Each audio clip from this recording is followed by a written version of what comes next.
Boa tarde a todos. Quero cumprimentar a bancada acadêmica, em particular os ex-presidentes Pietro Novellino e Francisco Sampaio. Vamos dar início ao simpósio de cirurgia reconstrutora urogenital e temos aqui, compondo a mesa, os acadêmicos Fernando Vaz e acadêmico Francisco Sampaio, que são os organizadores desse simpósio. Eu passarei agora a palavra aos dois e eles irão conduzir os trabalhos. Primeiro, então, ao acadêmico Fernando Vaz. Legal. Boa tarde a todos. É uma grande honra estar aqui para começar esse simpósio, que eu tenho a impressão que é uma face da urologia que as pessoas não valorizam. Quase todo o enfoque que se faz em urologia hoje é com tratamento de câncer, é com tratamento de cálculo, é cirurgia minimamente invasiva. Qualquer operação que você fizer, em qualquer situação, pode deixar sequelas. E, às vezes, você nasce com algum tipo de anomalia que você tem que não só corrigir como criança, mas acompanhar a vida inteira.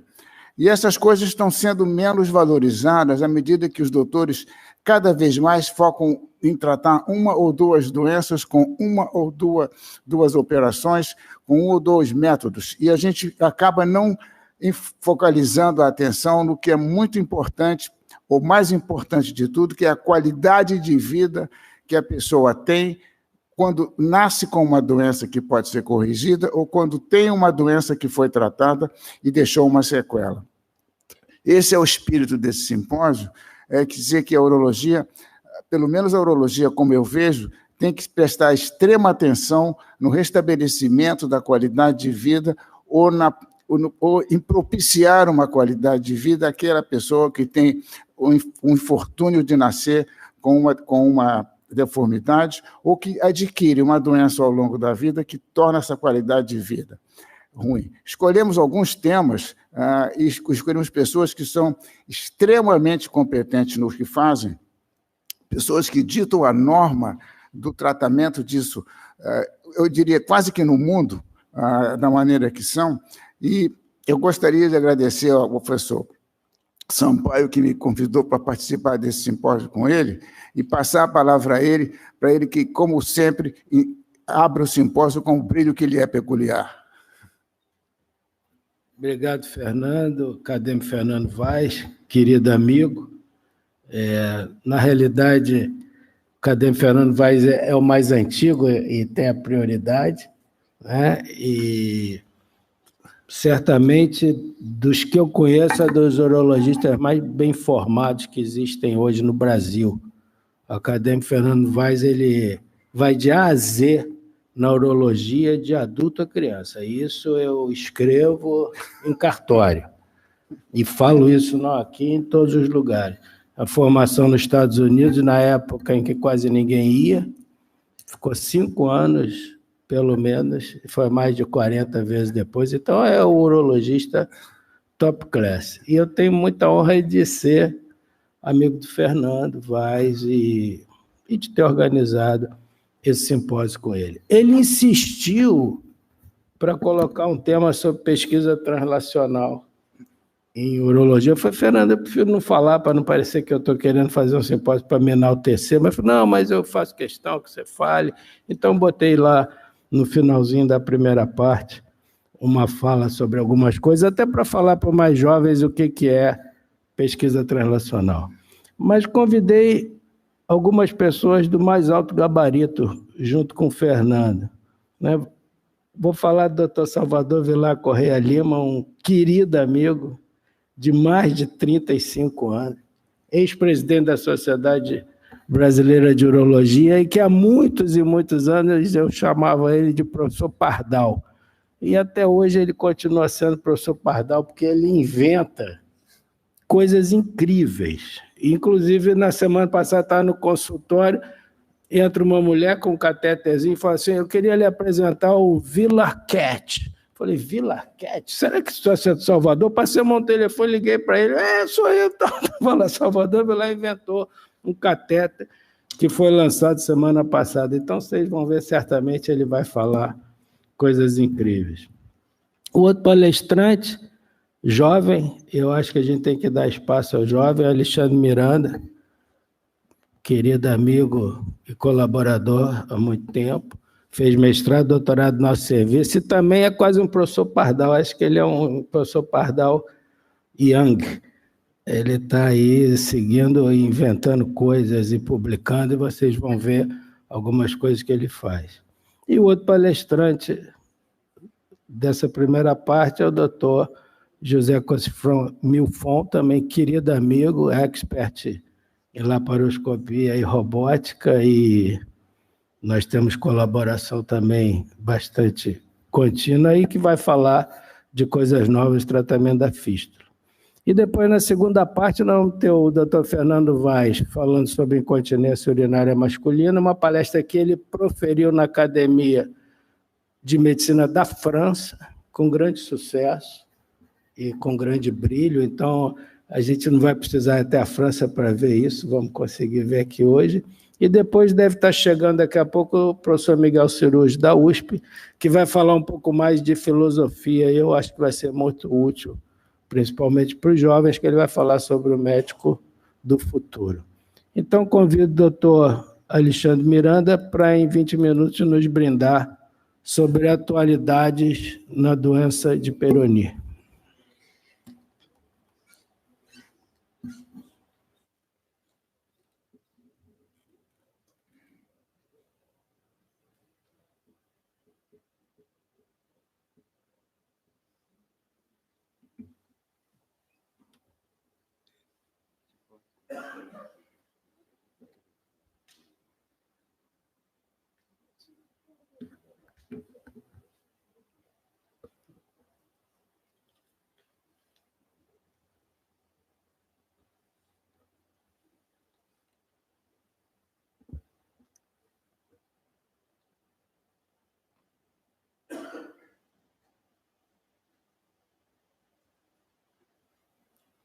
Boa tarde.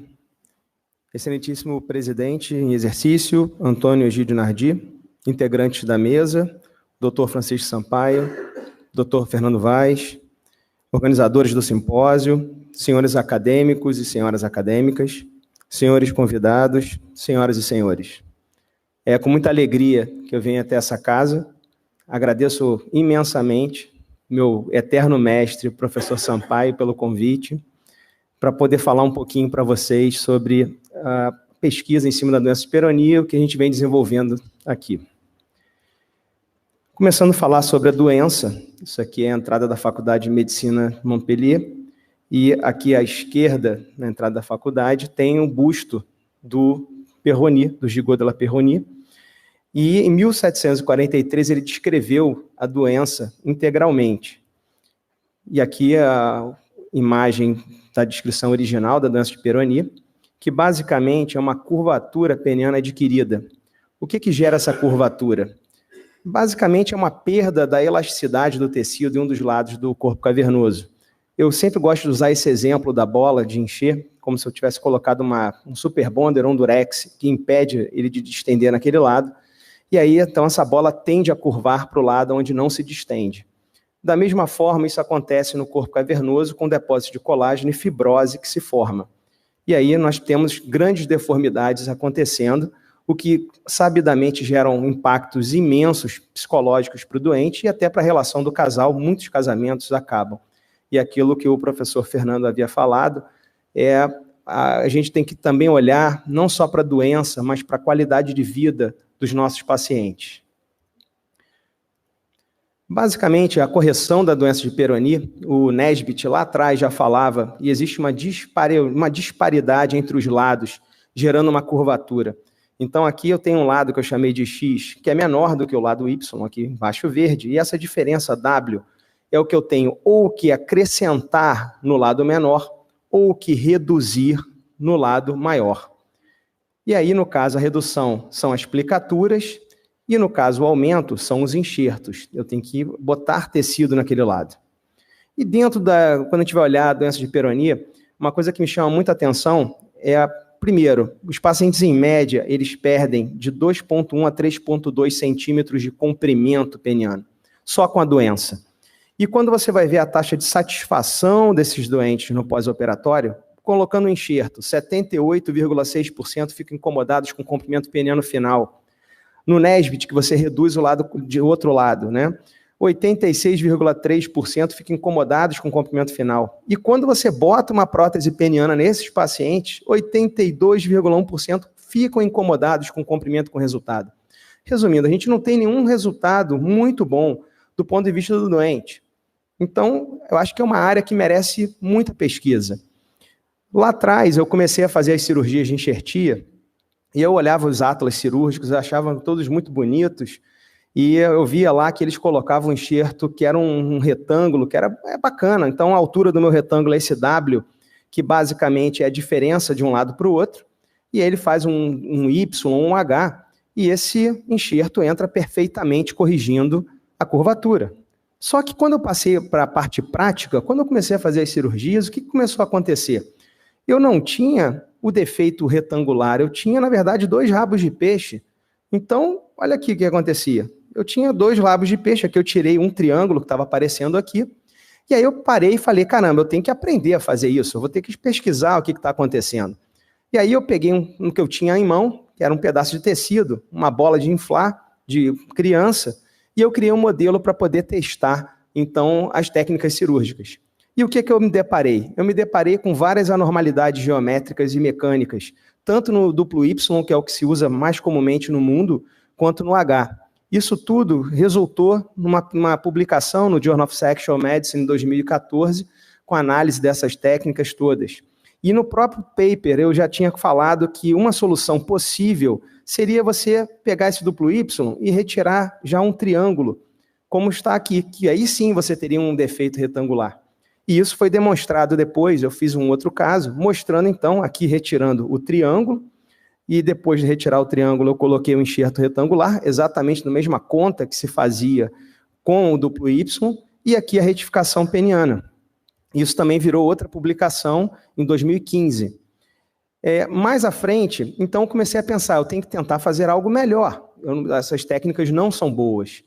E aí eu tinha um objetivo, eu tinha que diminuir a minha área de enxerto, eu tinha que ter menos trauma no tecido, eu tinha que preservar esse tecido, eu tinha que evitar essas anormalidades geométricas, e eu tinha também que corrigir defeitos complexos, não só os simples. E isso tinha que ser fácil de ser feito. E aí eu comecei a pesquisar várias coisas, quer dizer, eu descobri que para eu curvar um cilindro, eu tinha que cortar 3/4 desse cilindro. Descobri também que se eu fizesse essa incisão e tentasse desfazer uma curvatura, por exemplo, de 60 graus, eu geraria uma redução do calibre. Então, isso aqui não era possível. Mas, se eu dividisse um enxerto a cada 30 graus, eu conseguiria retificar com uma redução de calibre insignificante. Então, foram vários pontos dentro dessa engenharia e que eu culminei com algumas soluções para o defeito, né, o uniplanar, para o multiplanar também, aí aqui no caso o enxerto, ele gera uma diferença, esse Dzinho que está aparecendo aqui, nesse caso multiplanar, equivale à diferença esquerda-direita, e o Szinho que está aqui se somando, quando eu somo todos eles, ele dá a diferença dorsal-ventral. Só que eu comecei a olhar, era muita conta para fazer, muita equação, eu fiquei com um monte de equação matemática, aqui um Polieta, e no final eu não sabia como é que eu ia resolver isso. E a solução veio da seguinte forma, eu criei um aplicativo para um iPad, eu chamei de iGrafter. E nesse aplicativo você inseria, então, as diferenças dos lados do corpo cavernoso, a circunferência e a alteração do calibre. Isso após ser inserido no computador, o computador faria o cálculo para mim. E aí, no caso, ele geraria 3 réguas e um enxerto desenhado. Eu, por transiluminação, copiaria os elementos aqui gerados e eu teria, então, o meu enxerto e teria as réguas. A régua menor entra no lado menor, a régua maior no lado maior, e os pontos eu conecto um ponto ao outro. E aí eu teria o plano que eu vou incisar. Então, o software me calcula o plano, me calcula o tamanho da incisão, me calcula o enxerto que vai ser inserido, calculando defeitos multiplanares ou defeitos complexos. Aqui um exemplo, o iPad dentro de um saco plástico estéreo, eu usando a luva, funciona perfeitamente o iPad.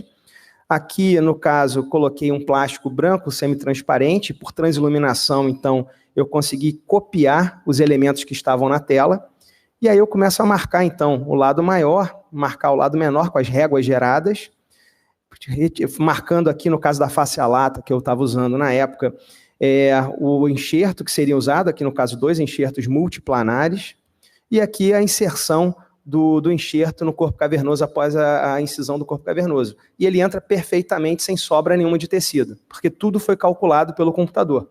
Na mão não teria como calcular tudo isso.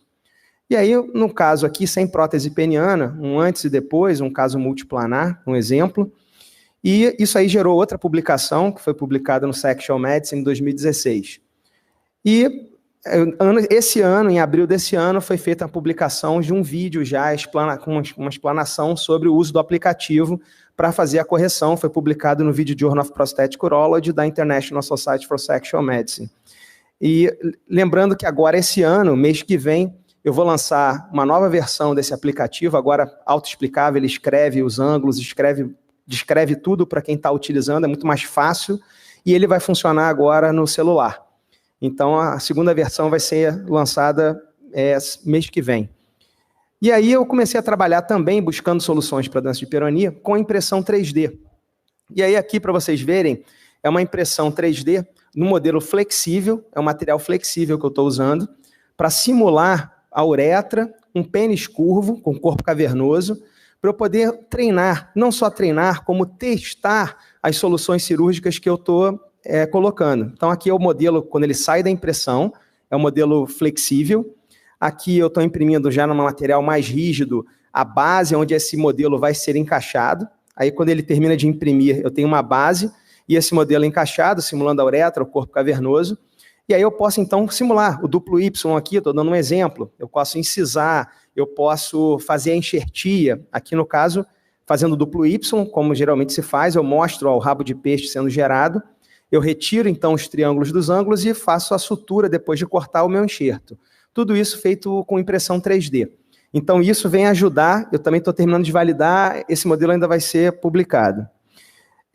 Aí, em termos de inovação também em relação à prótese peniana, uma coisa interessante é, você colocar uma prótese peniana num doente, a taxa de satisfação, o paciente vai falar que ficou muito satisfeito, se você pegar uma prótese maleável, semi-rígida, 70,8% desses doentes vão ficar muito satisfeitos. Quando eu pego uma inflável 3 volumes, isso vai para 90,7%. E pacientes que falaram que ficaram satisfeitos, na semi-rígida 19,5%, na inflável 8,3%.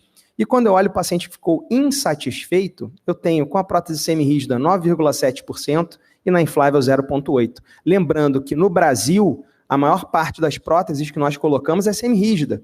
E quando eu passo para o paciente com doença de hiperonia, os 52% desses doentes ficam insatisfeitos com o resultado. Se você vai lá e só coloca uma prótese semi-rígida nesse doente. O motivo? Ausência de direção natural, variação peniana, de redução da sensibilidade, ele tem dificuldade de esconder essa prótese. E quando eu olho a satisfação da parceira, 58,6% das parceiras desses homens ficam insatisfeitas.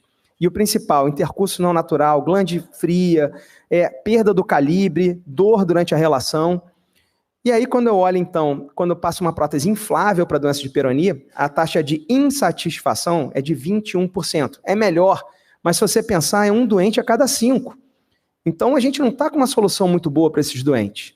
E aí, o que tem, então, de razoável? Aí, se você olhar aqui o que gera insatisfação para esses doentes, e aí, então, surgiu o Sliding Technique, que foi uma publicação feita em 2012 para o Roller, que era uma tentativa de restabelecimento do comprimento peniano que esses pacientes perdem, que é em média 2,1 a 3,4 centímetros. E aí, no caso, ele simulava esse deslizamento. Aqui um exemplo, quando eu estava fazendo o sliding, você fazendo, então, aquela incisão, você desliza as túnicas, coloca a prótese no meio, aqui antes e depois, você consegue restabelecer comprimento peniano, em média você ganha 3 centímetros de comprimento. Só que, qual o problema? Tem várias... Quando complica, ele fala, o próprio Roller fala que tem 7% taxa de complicação. Porém, quando complica, está aqui, complica. Esse paciente fez uma necrose, expôs a prótese foi retirada, ele evoluiu com uma fístula uretrocutânea, eu tive que fazer a correção da fístula uretrocutânea desse doente, e aí vem a pergunta, e o que eu faço agora para reconstruir esse doente se ele já não tem o corpo cavernoso, nem proximal, nem distal? O que eu faço agora? Saio correndo? Então, a gente tem que parar e se perguntar se vale a pena isso que a gente está oferecendo ao nosso doente. E aí, de lá para cá, foi uma enxurrada de publicação tentando restabelecer comprimento peniano. Em 2012, então, o Sliding Technique do Roller. Depois, em 2015, veio o Modification of Sliding Technique, que é a mesma técnica, só que não usa enxerto. Aqui no sliding ele bota 2 enxertos. Aqui ele cobre com o próprio tecido sinusoidal a parte ventral e deixa aberta a dorsal. Depois veio o MUST, que é Multiple Incision Sliding Technique, em 2016, do mesmo autor, fazendo múltiplas incisões. E depois, em 2018, ele modificou, diminuindo um pouco as incisões do lado contralateral. E assim vai. E hoje, onde é que a gente está com o pé? A gente está com técnicas de expansão. Ah, só uma coisa, um detalhe. Aquele modelo 3D que eu mostrei para vocês me ajudou também a pensar numa outra forma de fazer esse deslizamento. Isso aqui está para ser publicado agora, vai sair agora. Basicamente, eu divido o pênis em 3 segmentos iguais, com 0,5 centímetro entre um e outro. Faço incisões longitudinais às 12, 6, 3 e 9 horas e depois conecto transversalmente com barra grega esses segmentos. No final, eu tenho, na verdade, 2 segmentos inteiriços que se comunicam. Então, eu tenho muito mais estabilidade, eu tenho um defeito que vai aparecer que é menor que a metade da área de enxerto dos outros defeitos gerados pelas técnicas predecessoras, e isso já foi testado no modelo, inicialmente, então eu testei no modelo como é que ficaria. Aí vocês veem que o modelo ele é flexível e ele simula também o tecido sinusoidal, então eu consigo prever qual é a mecânica e a biomecânica que vai acontecer nesse pênis, o modelo 3D. E, na prática, a gente teve aprovação no Comitê de Ética em Pesquisa, e aí aqui, à direita, eu não uso nenhum enxerto, é o próprio tecido sinusoidal do doente que está cobrindo a prótese peniana. E aqui, então, esse doente, ao fim, ele teve uma recuperação do comprimento e do calibre que tinha sido perdido com a nova técnica. Então, a gente ainda está precisando, óbvio, a gente ainda tem pouco N, a gente está aumentando esse N, vendo quais são os riscos reais para esse doente. A literatura continua evoluindo também. O pessoal está passando muito agora por uma ideia de mesh, que é aquela história do expansor de pele, que se usa muito na cirurgia plástica, mas esse conceito foi trazido para a cirurgia peniana. Aqui, no caso, o Garafa, que trabalha com David Roth no University College of London, ele, em 2018, fez uma publicação, em maio, mostrando o quê? Aqui um caso de um pênis curvo e de calibre reduzido. Ele faz múltiplas incisões, então, como se fosse aquele mesh que a gente usa na pele. Ele bota uma prótese inflável, no caso, 2 centímetros maior que o tamanho normal, e ele faz no dorso incisões transversas e lateralmente incisões laterais. Outros autores também estão tentando propor isso.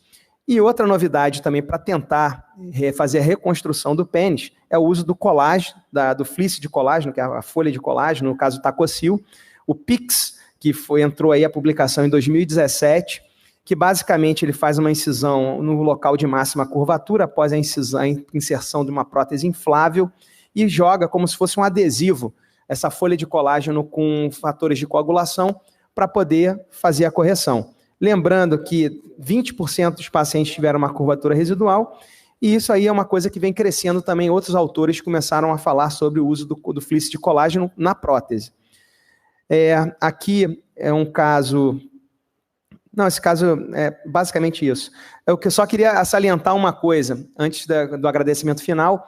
Quantas publicações aconteceram nessa área, se vocês observarem, de 2014, 2015 para cá? Então, uma área extremamente intensa de pesquisa atualmente, um tema que ficou esquecido por muito tempo, e graças a vários esforços aqui dos amigos e dos colegas lá do Hospital Federal de Ipanema, a ajuda que eu tenho sofrido sempre do professor Francisco Sampaio, a gente tem conseguido também correr atrás do prejuízo e gerar conhecimento. Outras técnicas ainda estão sendo gestadas e espero em breve trazer novidades a vocês. Muito obrigado.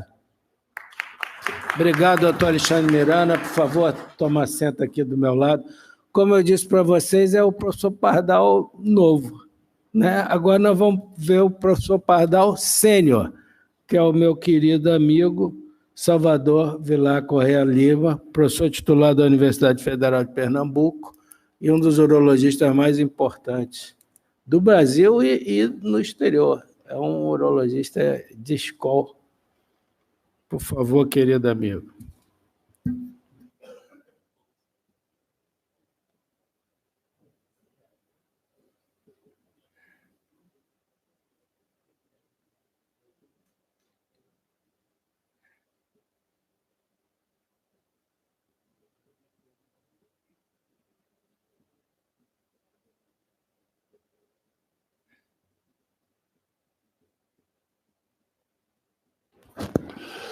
Bom, boa tarde. Devo dizer da minha enorme alegria de aqui estar. Quero cumprimentar o senhor presidente desta academia tradicional e meus caros amigos acadêmicos, Fernando Vaz e Francisco Sampaio, histórias que nós temos juntos na vida, não só nesse nosso Brasil, mas em países diversos e convivências as mais variáveis. Aqui eu represento também a Academia Pernambucana de Medicina, onde tenho a honra de ocupar a cadeira de número 34, cujo patrono foi o grande cientista brasileiro Emílio Ribas.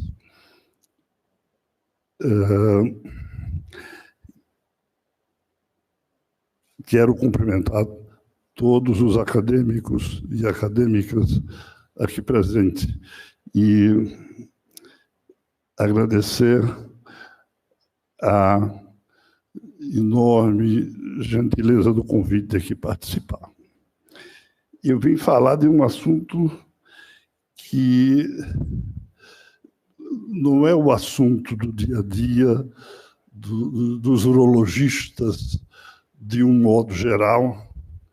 Mesmo os urologistas pediátricos, nem todos lidam no dia a dia com essa alteração. Eu fiz questão de colocar de onde vem. Eu sabia que a plateia cá não seria somente de urologistas, e sim pessoas de outras especialidades, e que certamente algumas informações seriam interessantes de alguma maneira. É um defeito de ocorrência para nós, urologistas, bastante significativa. Tão significativa que hoje se quer criar uma especialidade de hipospadiologista, porque é algo tão complexo e que requer tanta habilidade e dedicação do cirurgião, que é preciso que haja muita paciência para lidar com essa anomalia. O nome hipospádia, eu sei que mesmo os urologistas nem se lembram. Isso é a combinação de duas palavras de línguas diferentes, do latim e do grego. Hipo, que quer dizer embaixo, e spadon, que quer dizer uma fenda embaixo, que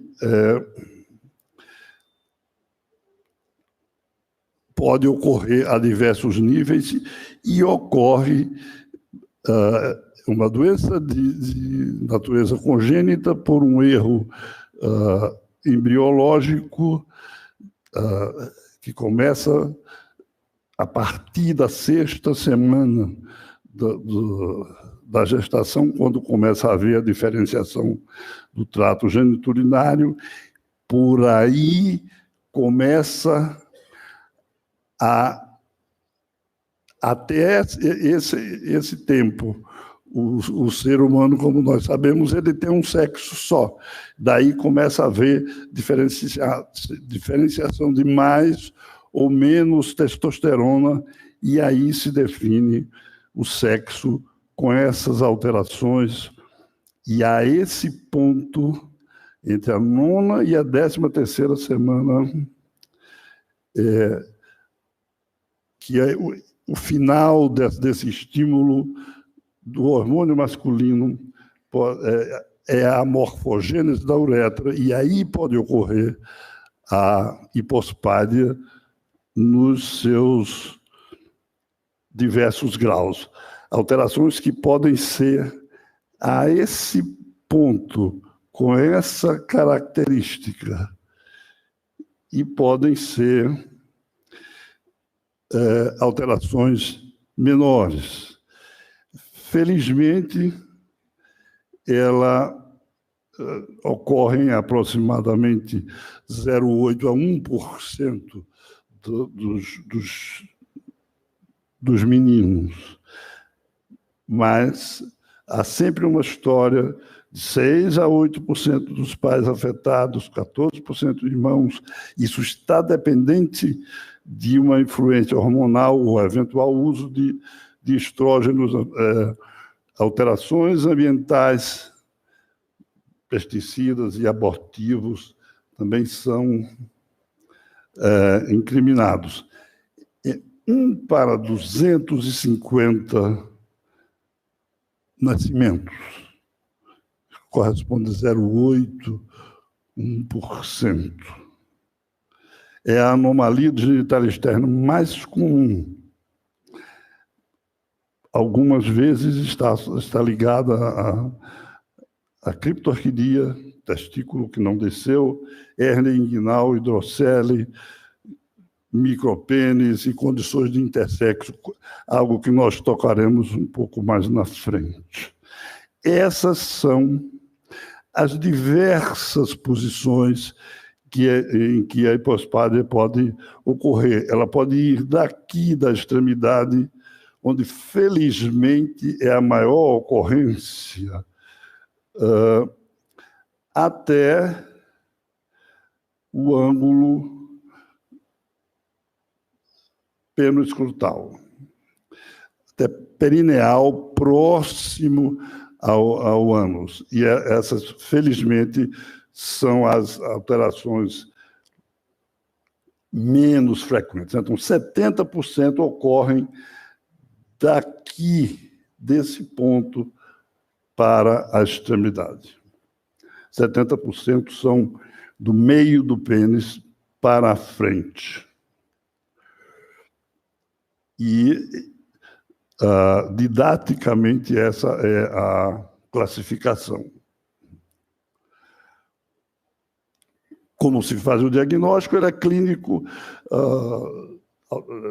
a verificação de alterações genéticas, se os testículos estão palpáveis ou não, se existem alterações endocrinológicas, porque, às vezes, podem, como vocês podem ver, alterações desse tipo, você pode ter uma anomalia como essa, que não é uma hipospádia, e tem toda a característica de ser. Então, é preciso uma observação, ver o grau de curvatura peniana. Isso aqui não é Peyronie, é uma hipospádia com uma curvatura significativa, e isso pode ocorrer. Daí é preciso muita paciência, muita dedicação e muito expertise aos que lidam com esse tipo de anomalia, porque realmente requer conhecimentos de diversos princípios, como nós veremos um pouquinho mais na frente. A mais fácil de se tratar é esta. É a anterior dessa fila de cima. É a hipospádia anterior sem curvatura. Você tem a mesma anomalia aqui, e essa já tem curvatura. E daí a dificuldade pode ser muito maior. As hipospádias anteriores, se ela não tem curvatura, o tratamento, de um modo geral, é mais simples, bem mais simples, ao contrário desse tipo, do ângulo peno-escrotal, onde nós teremos que avaliar não só a localização, como a viabilidade do que chamamos da placa uretral, que essa placa é de importância fundamental para a correção.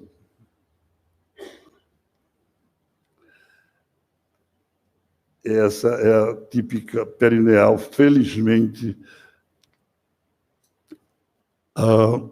menos frequente. Este é aquele caso que eu mostrei anteriormente. Parece uma hipospádia.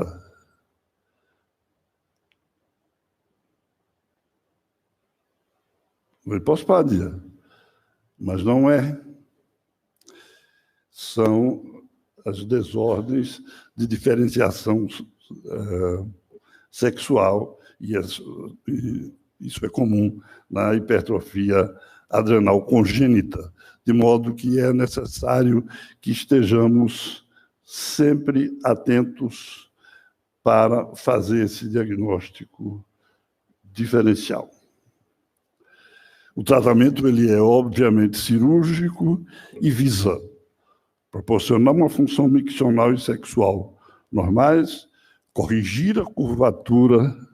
Isso pode envolver princípios que o nosso querido palestrante anterior falou, princípios de tratamento da doença de Peyronie, uso de enxertos, coisas variadas. É preciso que o cirurgião esteja habilitado no conhecimento de todos esses princípios, a fim de que possa conseguir um resultado funcional, estético, e minimizar esses problemas, porque você está lidando com uma criatura de, muitas vezes, um ano, menos de um ano, 2 anos. Há descrições da existência de até 500 técnicas, o sinal que não há nenhuma que funcione bem. E essa técnica, ou a decisão do que utilizar, é que faz É necessário que o cirurgião tenha um conhecimento amplo, não só de hipospádia, princípios básicos de cirurgia genital. Se ele opera isso bem, ele vai conseguir corrigir um Peyronie com muita facilidade. O que é que se faz os princípios dessas cirurgias? Ressecção das traves de fibrose, isso é o chamado CORDI,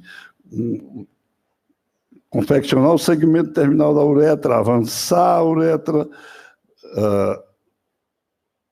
tubularizar a placa, usar retalhos pediculares de prepúcio, enxertos livres. Esses são os princípios de tratamento que nós vamos tentar passar rapidamente. Os materiais são detalhes os mais finos possíveis, e é preciso que você tenha muita paciência. Nós temos que estar familiarizados com o uso de lupas, porque nós estamos lidando com estruturas extremamente delicadas e as técnicas são muito variadas.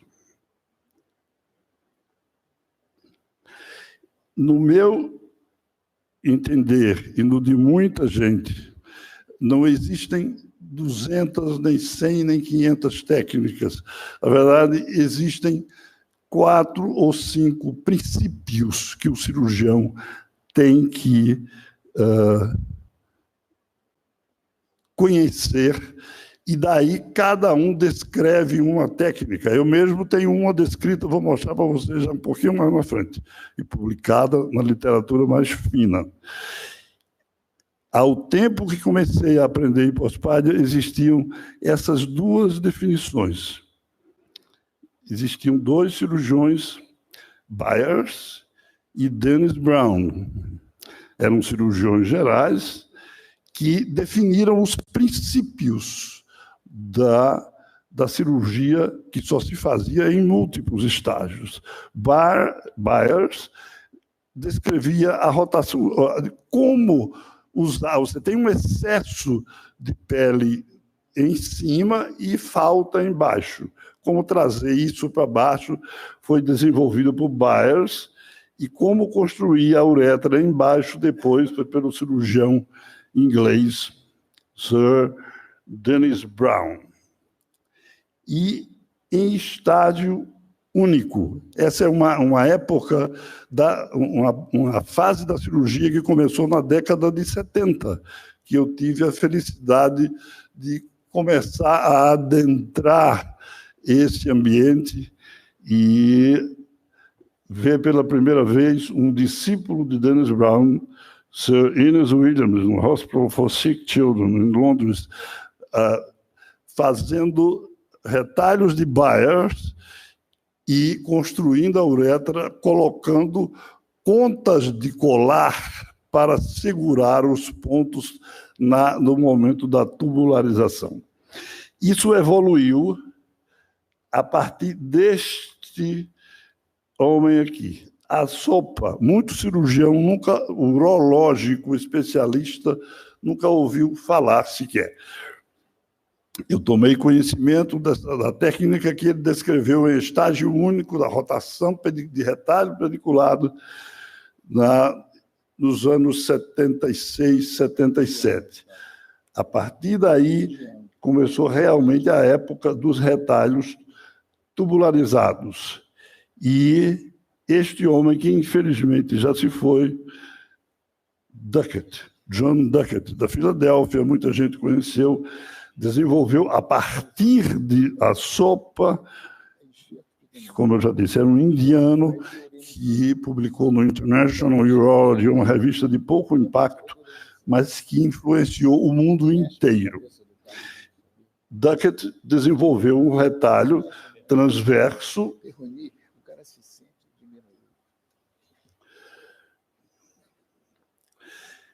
Esse era o princípio de Assopa, onde ele colocava todo o prepúcio até a base do pênis e rodava, fazia uma incisão. E John Duckett fazia a mesma coisa, só que ele criava uma uretra só de pele, transversa, e rodava isto para criar um tubo até a extremidade. Então, isso são utilizações dos princípios e não uma técnica em si. Ele próprio dizia isto. E aqui está o aspecto final. Após a rotação, você partir de uma situação desse tipo, liberar, criar um retalho transverso, rodar e fazer isto. Trabalhando nesta área, tive eu a ideia de, no final da década de 70, para essas mesmas situações, criar o que nós denominamos, e que até hoje fazemos, e certamente já fizemos mais de 1000, uma técnica que não é muito difundida, mas foi publicada na revista Urology, que hoje é da Elsevier, na época era Ridgewood, mas a revista amarela,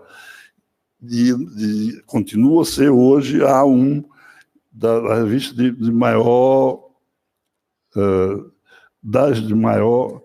circulação. E aqui está o retalho longitudinal pediculado. Vejam que o que estava lá em cima, aqui em cima, foi trazido para baixo e daqui ele é tubularizado e colocado até a extremidade da glande. Isso são princípios, a utilização dos diversos princípios criados por poucos cirurgiões. Então, são 5 ou 6 princípios, e eu tenho o direito, como os outros, de dizer que sou mais um que tem uma técnica. O próprio John Duckett, que era alguém extremamente conhecido na comunidade urológica internacional, ele fazia questão de dizer que os outros sempre diziam técnica de Duckett. Ele dizia, não, eu utilizei o princípio de Assopa para criar esse retalho. Ele criou um retalho transverso e eu criei um retalho longitudinal. O mais simples, esse foi o outro cirurgião, era um cirurgião francês, esse para a hipospádia, que não tem curvatura, e você simplesmente traça para baixo e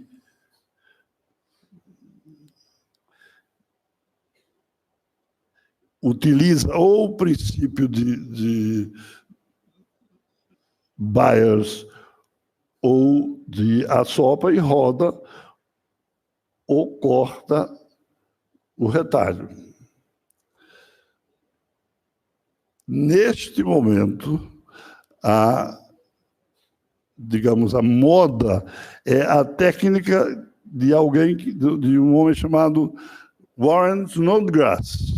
Ele se autodenominou de hipospadiologista e ele é americano, vive lá, publicou um livro, esteve aqui no Brasil, publicou muita coisa.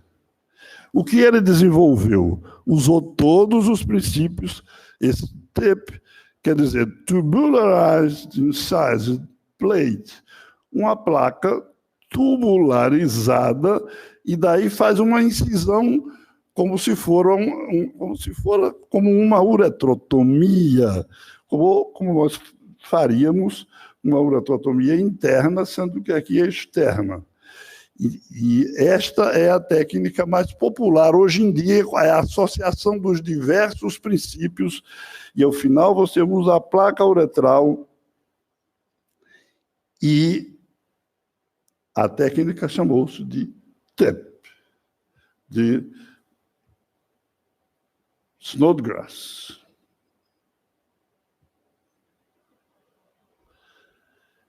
Quando não resta o que rodar, nós temos que conhecer enxertos não pediculados, enxertos livres. Daí, o que eu falei no início, não é uma técnica. Aqui você está usando princípios da cirurgia plástica, usando mucosa labial e voltando a Dennis Brown, criando um primeiro tempo, um primeiro estágio, e no segundo estágio volta a TEP, faz uma incisão do enxerto rodado. Então, é complexo, é preciso dedicação. E uma série de coisas paralelas. O cuidado com esses pacientes inclui até curativos. Hipospádias bem distais praticamente nem necessitam curativos, mas mais delicadas elas necessitam curativos. Existem, pode ser usado, tem até curativos comerciais, esse aqui chama-se Coban, mas que você tem que trocar a cada 3 dias. Eu me preocupei com isto, e este é um curativo que desenvolvemos dentro da nossa linha de pesquisa da universidade. Isso é uma fita feita a partir do biopolímero da cana-de-açúcar, que tem a grande vantagem, ele é utilizado para diversas coisas, mas aqui ele serve como curativo, e aí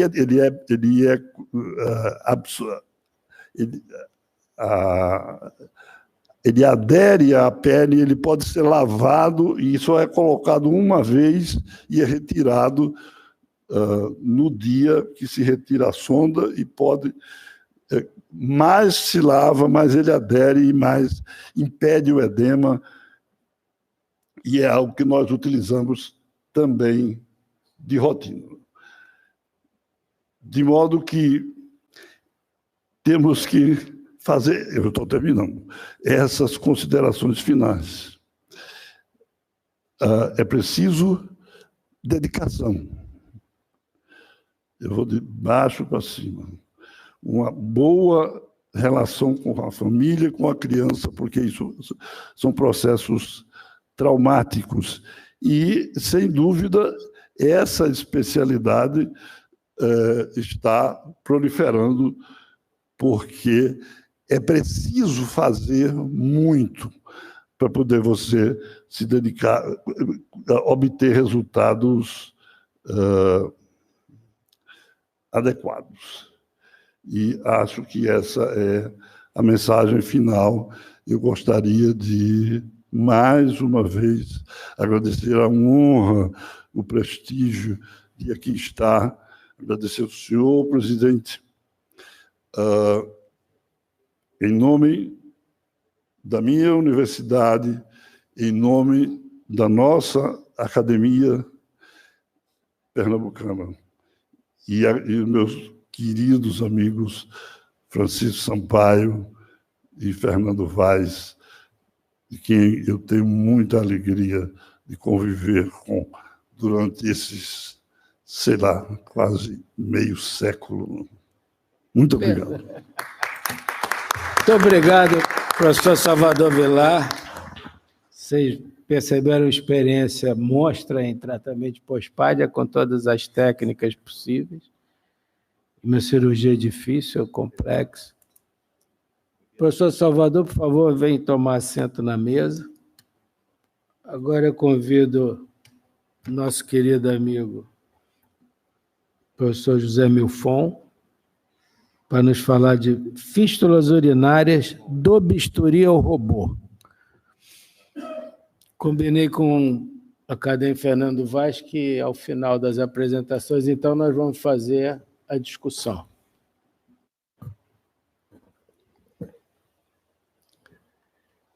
Gostaria de agradecer, primeiramente, em nome do presidente da academia, doutor Jorge Alberto,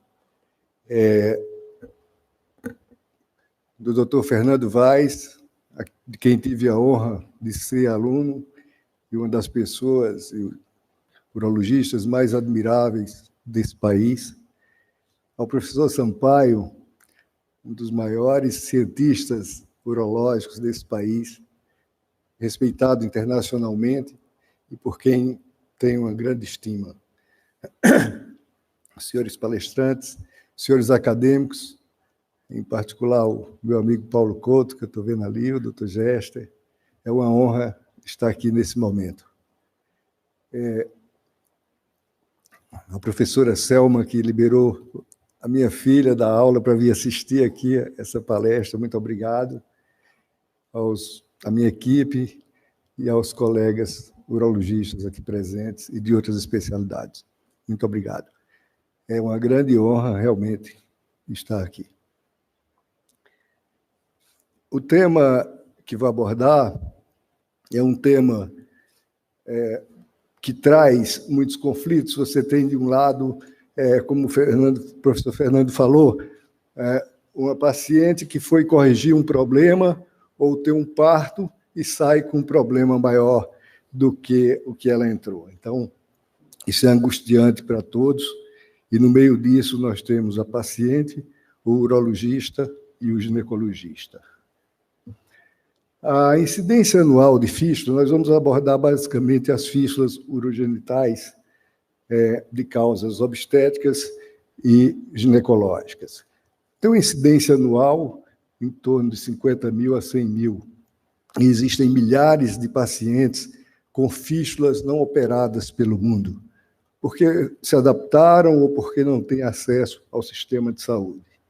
As causas obstétricas mais comuns é o trabalho de parto, partos complicados, cesariana, uma incisão, uma lesão acidental durante a cirurgia, e isso é comum nos países subdesenvolvidos. 90% das fístulas uroginecológicas nesses países subdesenvolvidos são de causas obstétricas. E causas ginecológicas, que já são por conta de histerectomias ou cirurgias oncológicas pélvicas, e isso acontece mais nos países desenvolvidos. Diante de uma fístula urinária, 4 perguntas são fundamentais. Primeiro, é saber se a urina que está saindo, a paciente está úmida, ela submeteu à cirurgia, pode ser linfa, pode estar perdendo por incontinência urinária, se realmente não vem da uretra esse líquido, se é urina, qual o local por onde ela perde e se é uma fístula complexa. Essa foto aqui, isso era um vídeo que uma paciente enviou para o seu ginecologista, em que ela fez o diagnóstico, é um método moderno de se diagnosticar a fístula. Ela urinou filmando pelo celular e mostrava a urina saindo pela uretra e pelo lado a fístula jorrando. Então, ela se autodiagnosticou. Quais os exames ideais? Primeiro, não esquecer de incluir o trato urinário alto no diagnóstico das fístulas, porque 12% dessas pacientes têm comprometimento ureteral. A ressonância é um excelente exame, da minha preferência, mas você pode fazer tomografia ou até cistografia apenas. O exame especular é fundamental. A cistoscopia com a paciente sedada, preferencialmente, às vezes não conseguimos identificar e localizar o orifício fistuloso. Em algumas ocasiões, colocamos um absorvente, ou tipo OB, com azul de metileno dentro da bexiga, para ter certeza de que há realmente fístula e se essa paciente está perdendo urina. Algumas fístulas podem ser tratadas conservadoramente, apenas com colocação de catéter uretral. As fístulas pequenas e recentes, 28% podem se resolver espontaneamente só com a drenagem, com colocação do catéter. Se você se parar de perder urina, você deixa 6 a 8 semanas. A associação ou não de antibiótico nesse período tem trabalhos mostrando que não faz diferença o antibiótico associado ou não. E caso persista a perda urinária, você tem que dar um suporte psicológico, porque você tem que aguardar um período para que essa paciente, os tecidos melhorem para ser operados. Então, você tem uma paciente perdendo urina que vai ficar 1 a 3 meses com essa fístula. Você tem um ginecologista extremamente ansioso e urologista no meio desse termo, tentando evitar que esse caso vá parar nos tribunais. O caso é cirúrgico, qual o momento ideal? O objetivo é ganhar tempo, porque com o tempo esses tecidos vão estar melhores para um procedimento cirúrgico. O processo inflamatório diminui. O ideal, se a causa é obstétrica ou ginecológica, é se aguardar 3 meses. E se a paciente foi submetida à radioterapia e surgiu a fístula, esperar pelo menos 1 ano. Isso aqui. Mas Hoje, com o advento da robótica e das cirurgias minimamente invasivas, você já tem trabalhos, mais vídeos e relato de casos, mostrando o tratamento precoce dessas fístulas, com bons resultados. O princípio da cirurgia da fístula é único para todos os métodos. Uma boa exposição da fístula e dos tecidos vizinhos, excisão de todo o tecido fibrótico, fechamento sem tensão e com tecidos viáveis e vascularizados, suturas com fios absorvíveis, interposição de tecido saudável entre as linhas de sutura e drenagem da bexiga e cavidade abdominal no pós-operatório. O acesso vaginal, sempre que possível, é o preferencial, porque é mais simples, o pós-operatório é curto e você pode liberar essa paciente mais rápido, com anestesia local. Então, o princípio, né, você separar esses tecidos da fístula, ressecar a borda e fechar por planos, respeitando todos os planos, a mucosa da bexiga, a musculatura, a fáscia e a parede vaginal. Durante a cirurgia, inicialmente começamos com a cistoscopia e sempre que conseguimos identificar a fístula, ver a relação dela com o ósseo ureteral. Em seguida, passamos uma pinça mixta através da vagina. Aqui o ureter esquerdo já está cateterizado, a fístula era próxima do ureter.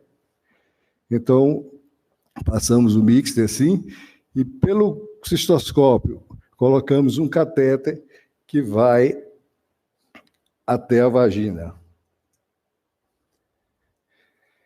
Nessa imagem, nós vemos os 2 ureteres cateterizados, já com catéter ureteral, isso nos dá segurança. Nós vamos mexer na bexiga por via vaginal, o risco de lesão e ligadura ureteral é grande, e seguimos, então, aqueles passos que foram inicialmente relatados. E sempre que possível, aqui, com a abertura do fundo de saco posterior, nós conseguimos um epíplon. E quando você consegue algum tecido saudável e bom para interpor, isso é o melhor dos mundos. E essa fístula, o tratamento costuma ser um sucesso. Esse trabalho compara o acesso transvaginal com a cirurgia minimamente invasiva, a robótica e a laparoscópica. O número de casos são semelhantes. A taxa de sucesso é igual, nos 2 métodos. O maior sangramento para a via vaginal, o tempo hospitalar idêntico e as complicações semelhantes. Então, a via vaginal, sempre que possível, é opcional e reproduz os resultados da via minimamente invasiva. Quando não é possível, ou quando você tem recorrência dessa fístula corrigida por via vaginal, a via abdominal está indicada. Quando o acesso é difícil, em fístulas complexas, após a radiação, e quando há dessas fístulas grandes e quando há necessidade de interposição de tecidos. Os tecidos que você pode utilizar são vários, depende da disponibilidade e das condições locais. Aqui é uma fístula corrigida por via transabdominal, a bexiga foi bipartida, os ureteres estão cateterizados, e a fístula, aqui está o local da fístula, foi ressecado, e a vagina está aqui. Então, como foi falado nos princípios da correção, os tecidos todos são liberados, o fechamento da vagina e da bexiga, separadamente, e interposição de epíplon. Esse é um trabalho mostrando essa reconstrução, 117 fístulas tratadas, 90 pós-esterectomia. Essas pacientes apresentaram perda só 4% no primeiro dia do pós-operatório, a grande maioria perde do 5º ao 14º dia, ou seja, já estão em casa quando começam a perder, por isso a dificuldade e a angústia. Isso decorre de desvascularização dos tecidos, de suturas inadvertidas, formação de hematomas pélvicos e infecção com necrose tecidual. E veio a cirurgia minimamente invasiva, para substituir o acesso abdominal. Normalmente, essas fístulas já são fístulas complexas, apresentam uma taxa de sucesso. Existem poucos trabalhos, realmente a casuística é muito pequena, de fístula por via laparoscópica. Ela requer um treinamento longo para a cirurgia laparoscópica. A ergonomia para o cirurgião é muito ruim e, tecnicamente, é muito difícil. As suturas, essa cirurgia mexe basicamente com sutura, e quem tem experiência em laparoscopia sabe a dificuldade que é a sutura por via laparoscópica. Mas os princípios são o mesmo da cirurgia aberta, localização da fístula, separação da parede vaginal e interposição de aumento quando possível. E como a cirurgia laparoscópica, minimamente invasiva, mostrou uma grande vantagem sobre a cirurgia aberta, veio o robô para suprir essas necessidades que a cirurgia laparoscópica mantém. E vem com um apelo de marketing intenso, trazendo menos sangramento, menos transfusão, menor tempo de internação, melhor recuperação, menor dores no pós-operatório e uma correção precoce das fístulas. Talvez esse seja a maior vantagem da cirurgia robótica, porque como a dissecção dos tecidos fica mais fácil, com a visão magnificada, e a sutura também é melhor, você consegue entrar precocemente em algumas fístulas. Teoricamente, todas as cirurgias urológicas são reproduzidas pelo robô. As mais frequentes são a prostatectomia radical, a nefrectomia parcial, pieloplastia e, por que não, acrescentar a esse arsenal as fístulas urinárias. E como fazer essa ponte do bisturi para a cirurgia robótica? O primeiro passo é encarar o robô como um aliado. O robô, ele permite que nós tenhamos um bom cirurgião, se torne um excelente cirurgião. Um excelente cirurgião é como um bom piloto pilotando uma Ferrari.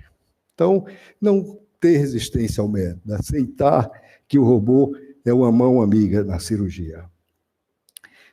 Por quê? Porque ele nos permite uma estabilização da nossa mão, ele filtra o tremor, ele miniaturiza a nossa mão, podendo ser colocada por um orifício de 8 milímetros. E ele tem movimentos intuitivos e melhores que a mão humana. Então, essa já é uma vantagem por si. Além disso, a nossa visão é magnificada em 3D e o cirurgião opera sentado, melhorando a ergonomia diferente daquela posição que vocês viram na laparoscopia. A técnica reproduz exatamente o que nós mostramos nas técnicas anteriores: cateterização da fístula, identificação da fístula, sutura por planos, interposição de tecidos. Esse trabalho mostra 30 casos feitos por cirurgia robótica, mostrando que é uma técnica segura e reprodutível, com 93% de sucesso. Nesse caso, já é um trabalho tentando mostrar que, pela cirurgia robótica, em pacientes ginecológicas, em cirurgias grandes, e que você não dispõe de tecido para interpor, você não há necessidade de colocar epíplo nem interpor tecidos. Então, 5 casos com sucesso, mas ainda também uma casuística pequena. Trouxe 2 casos para mostrar. O acesso para a cirurgia robótica é muito semelhante à cirurgia da próstata, um trocarte para a ótica do umbigo, 3 trocartes auxiliares e 3 trocartes robóticos e um para o auxiliar aqui, por onde vai entrar fio, aspiração e tudo. Essa paciente, vocês podem ver que tem uma sereia tatuada aqui, e a gente tinha que colocar o trocarte. Depois ela vai reclamar, mas o desconforto dela com a fístula era tão grande que ela não podia reclamar da gente acabar com a tatuagem dela. Desculpa.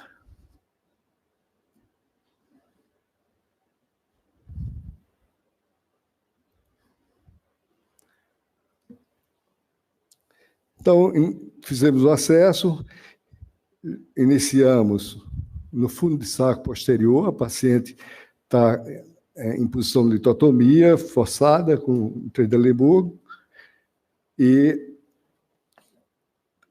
identificamos a bexiga.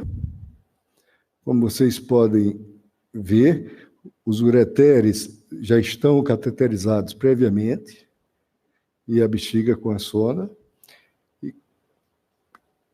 Iniciamos soltando a parede posterior da bexiga, onde foi identificada a fístula, da parede vaginal, da cúpula vaginal. É importante manter a vascularização da bexiga e da vagina. Então, nós não podemos esqueletizar nenhuma das estruturas.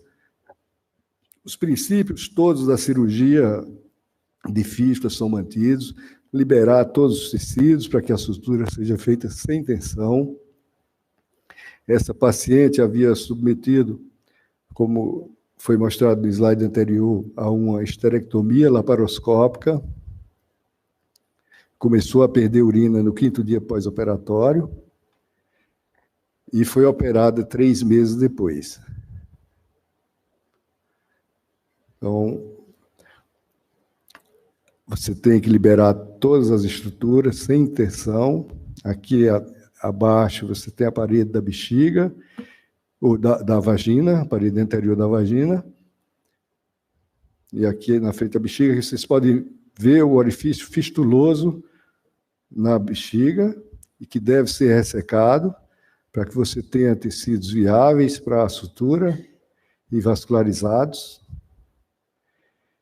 E como vocês podem ver, a proximidade que você chega do osteoureteral, que o osteoureteral esquerdo e o osteoureteral direito aqui.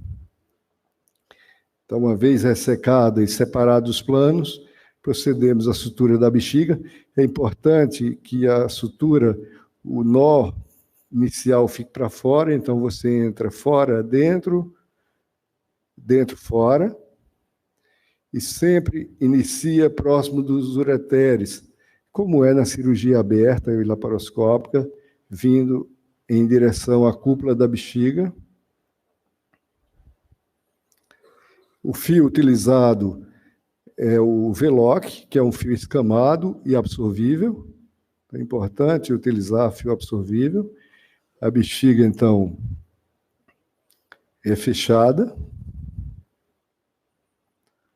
Terminamos o fechamento da bexiga, mas vocês podem ainda identificar aqui embaixo, tem uma gase, porque como a gente trabalha com pneu peritônio, você mantém uma gase na vagina para que não perca o pneu peritônio. Essa gase, às vezes, tem que ser envolvida com uma luva para fazer um tamponamento da vagina, para não perder o pneu peritônio. Então, fazemos a manobra clássica de enchimento vesical, que chamamos de borracheiro, e procedemos em seguida ao fechamento da bexiga com interposição de aumento.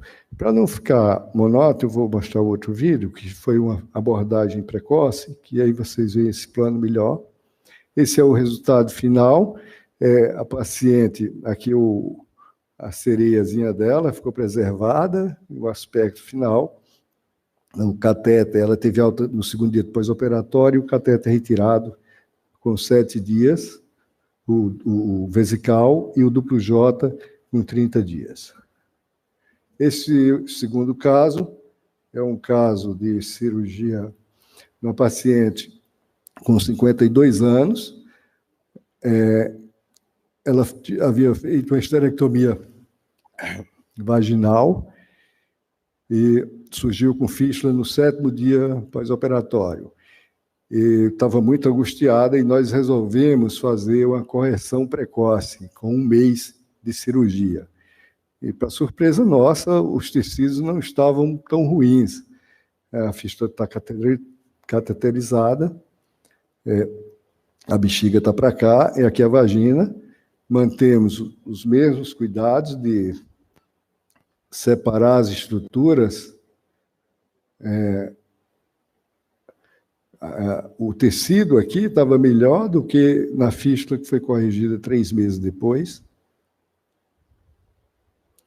Mas uma das vantagens, a visão que nós temos nessa cirurgia é incrível. E a mobilidade das pinças para chegar aos locais também facilita muito.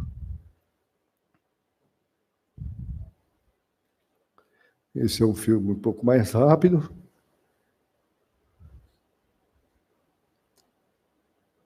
Então, identificamos a fístula na bexiga, ressecamos essa fístula. Com isso, você viabiliza os tecidos. Aqui, nesse caso, nós fechamos primeiramente a vagina. Não existe uma regra, fechar primeiro a vagina ou primeiramente a bexiga. É o que tiver mais prático. E o orifício vaginal era pequeno.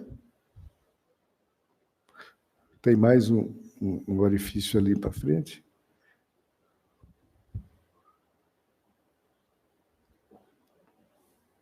Também o mesmo fio, sempre usar fios absorvíveis. Pode ver que aqui também está aberto. Completamos, então, a sutura da vagina.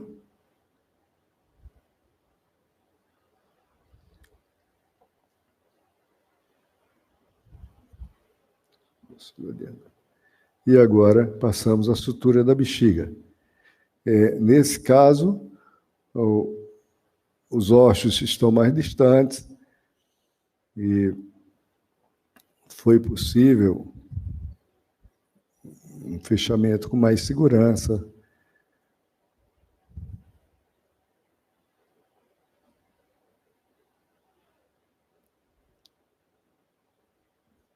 Eu vou tentar antecipar aqui um pouquinho o vídeo.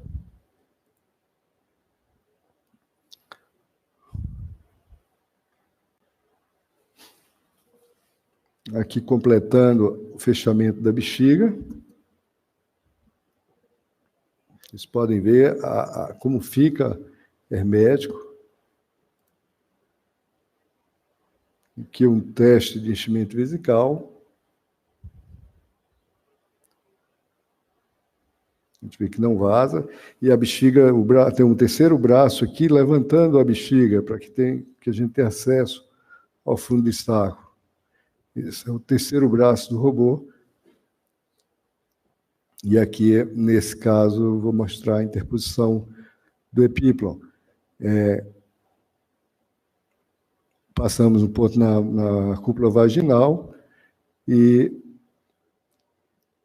nós estamos usando um pouco do epíplon aqui do sigmoide.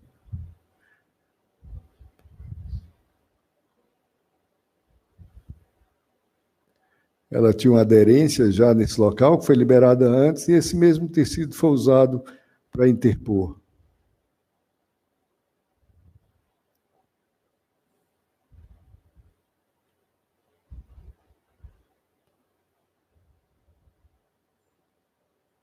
Agora solta. Tem trabalhos, vídeos mostrando também a utilização desse tecido aqui anterior da bexiga para interpor. Essa é a minha experiência pessoal, experiência pequena, 10 anos, por via vaginal, 5 casos, por via transabdominal aberta, 7 casos, 1 por videolaparoscopia e 3 por robótica. Esses 3 casos foram todos esse ano. Então, aqui os resultados, causas ginecológicas, a grande maioria, 2 de causas obstétricas. Aqui tive 3 casos de recidiva por via vaginal, exatamente pela angústia de tentar corrigir precocemente, os tecidos não estavam bons, a via de acesso não era confortável, mas a angústia do ginecologista e da paciente me levaram a intervir precocemente e tive recidiva. Desses 3 casos, um foi corrigido por via aberta abdominal, um por videolaparoscopia, teve ligadura do ureter e um foi corrigido por robótica. 85% foram por causas ginecológicas e 15% por causas obstétricas. Em 90% foi possível interpor epíplon e em 80% a via vaginal foi utilizada e em 100% da via abdominal foi deixado catéter duplo J. Então, encerrando, queria mais uma vez agradecer a oportunidade, dizer que é uma grande honra estar aqui e que é como se houvesse uma evolução realmente da cirurgia com a incorporação da robótica aos nossos armamentários cirúrgicos. Muito obrigado.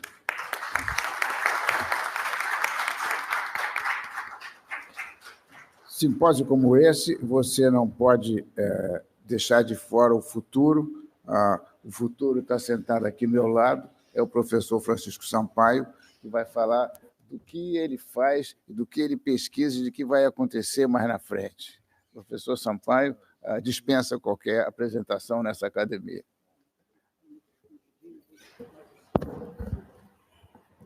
Senhor vice-presidente, acadêmico amigo Antônio Nardi, querido acadêmico Fernando Vaz, componente da mesa, convidados, queridos acadêmicos presentes.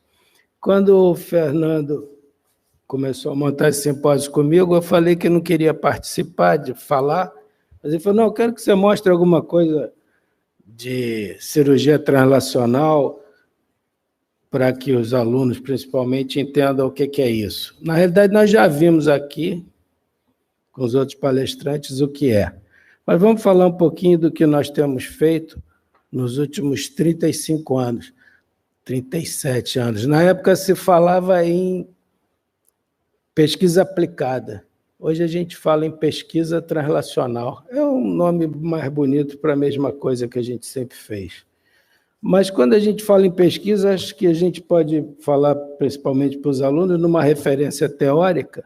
Nessa referência teórica existe um livro que eu recomendo a todos e tem disponível na internet, de Donald Stokes, que ele fala do quadrante de Pasteur, que fala a ciência básica e a inovação tecnológica.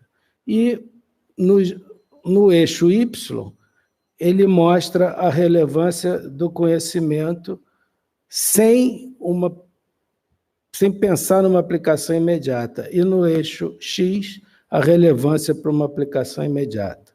Então, a relevância científica está no Y, a aplicação imediata no X.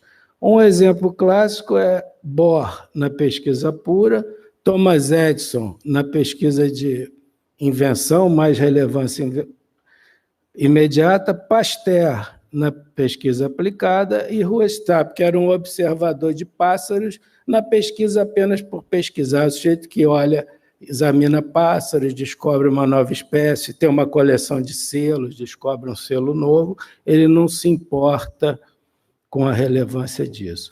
Então, a pesquisa pura, os exemplos clássicos do passado foi Niels Bohr, com a física quântica, e Einstein, com a teoria da relatividade. Nenhum desses indivíduos se preocupou com a aplicação, eles só estavam preocupados com o conhecimento. A pesquisa aplicada, ela busca a causa de um fenômeno que não se entende com o objetivo de resolver um problema completo. O exemplo mais clássico é Pasteur. Por que o leite azeda? Ele viu que o leite azedava e partiu para achar uma solução, que é o que a gente chama de pasteurização. A pesquisa e invenção é aquela que os empresários mais se interessam, porque é aquela que você passa de uma perspectiva de aplicar imediatamente. O maior exemplo foi o Thomas Edison. Uma das invenções dele foi uma forma de gravar o som, e ele achava na época que essa tecnologia teria aplicações importantes, como obviamente teve, e ele fez mais de 2.300 patentes. E a pesquisa observacional, que é apenas o interesse de observar sem se preocupar com o conhecimento e com a aplicação prática. Todas elas são importantes, né? O Fernando e todos os urologistas aqui presentes sabem que se não fosse a pesquisa básica, nós não teríamos o PSA, que inclusive o primeiro artigo do PSA foi negado na primeira revista, ele teve que ressubmeter para uma segunda, e hoje até a nossos alunos todos já sabem o que é um PSA, já pediu um PSA, já viu o PSA. Então, novamente, voltando aqui, o que é a relevância científica, o que é a relevância de aplicação imediata. Agora nós vamos falar disso na pesquisa translacional em medicina, que é o que nós já vimos hoje aqui, principalmente com o doutor Alexandre Miranda, professor Salvador Vilar, que eu chamo do professor Pardal Sênior, que desde que eu conheci ele há 35 a 37 anos, ele está sempre inventando alguma coisa.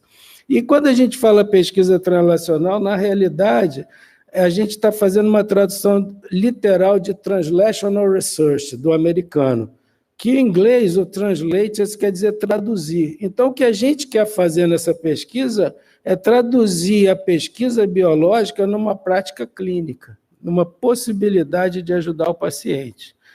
O americano chamou isso from bench to bedside, quer dizer, da bancada à beira do leito. Então, o que você pode levar do laboratório e aplicar no seu paciente? É uma pesquisa que não é muito fácil de ser realizada, porque muitas vezes você não sabe se vai ter resultado. E hoje se considera que quanto mais rápido os resultados são traduzidos em prática clínica, mais importante foi a pesquisa. Então, quando o Alexandre fala que ele vai fazer uma incisão em Y, em vez de fazer transversa, que vai aumentar o comprimento do pênis e que vai colocar melhor o enxerto, ele está usando isso imediatamente no dia seguinte. Essa pesquisa é interessante porque existe, ainda hoje, uma distinção entre os grupos de pesquisa básica e os grupos de pesquisa clínica. E muitas vezes eles estão na mesma instituição e não se comunicam. Então, existe uma lacuna nesses dois tipos de pesquisa. E a finalidade desse sistema translacional que a gente tem hoje é aproximar e mesclar os grupos de básica e clínica. Então, o objetivo da pesquisa translacional é diminuir a lacuna entre as fases da pesquisa, a produção do conhecimento e a aplicação clínica. O conceito foi ampliado. Hoje a gente não fala mais só da bancada clínica. Hoje a gente também usa, e talvez seja até mais importante, da clínica bancada. Então, quando o Fernando Vaz faz uma punção renal, transfixa uma artéria e faz uma fístula arteriovenosa, aí ele vai falar, poxa, aqui tive um problema, e a gente troca ideias. Francisco, dá uma olhada por que essa artéria sangrou, e a gente, então, vai na bancada resolver o problema da clínica. Então, ela hoje é bilateral, ela vai para os dois lados. Isso é tão importante que o periódico Science, que é a revista hoje talvez mais importante do mundo, criou em 2009 um periódico chamado Science Translational Medicine. E essa revista hoje tem um fator de impacto de 17, dos maiores fatores de impacto do mundo. Outras revistas de pesquisa translacional foram criadas, mas o que é interessante da gente ver aqui na Science é que o chefe editor, que é o Fitzgerald, olha o título dele hoje, ele é McNeil Professor, que provavelmente a família McNeil deu o dinheiro para obter essa cátedra, e ele é Professor in Translational Medicine and Therapeutics. Então, já existe a cadeira de medicina translacional em várias universidades americanas. Na Alemanha também já existe, na Inglaterra. Outras revistas existem de medicina translacional. Nós vamos falar um pouquinho de medicina translacional em urologia, que é a medicina que vai da bancada para a cirurgia ou da cirurgia para a bancada. Isso aqui são urologistas trabalhando em bioquímica e investigando o aspecto bioquímico de cada segmento da uretra para saber por que uma cirurgia de uretra não dá certo na uretra bulbar, por que ela dá certo na uretra esponjosa. E aqui outros casos de obtenção de moldes para verificar os melhores lugares de acesso ao rim. Então, nós temos um laboratório relativamente grande que a gente estuda isso, aonde o Alexandre passou alguns anos trabalhando também e vários outros urologistas, nossos companheiros. Uma parte inicial disso, bastante barata e bastante simples, foi quando nós começamos a estudar anatomia intrarrenal, injetávamos resina, corroímos e fomos vendo a distribuição das artérias via sistema coletor no rim. Obviamente, eu vou falar muito rápido sobre isso, mas mostrar para vocês o que é a pesquisa translacional propriamente dita. Então, se injeta o rim, depois se limpa, coloca em ácido, se obtém os moldes, tanto do sistema coletor, quanto da vascularização mais geral, arterial, quanto do glomérulo que a gente quiser estudar. E o primeiro caso que eu vou comentar foi quando se começou, em 1992, na década de 90, se começou a imaginar que a gente podia tirar um tumor de rim sem tirar o rim. Até essa época, tumor de rim era igual a nefrectomia. E aí se investigou que um tumor de rim de 2 centímetros, 3 centímetros, 4 centímetros, talvez não merecesse ser retirado do rim todo. E aí nós publicamos no Journal of Urology um trabalho sobre o background anatômico para a cirurgia conservadora no câncer renal. Esse foi um trabalho pioneiro em 1992.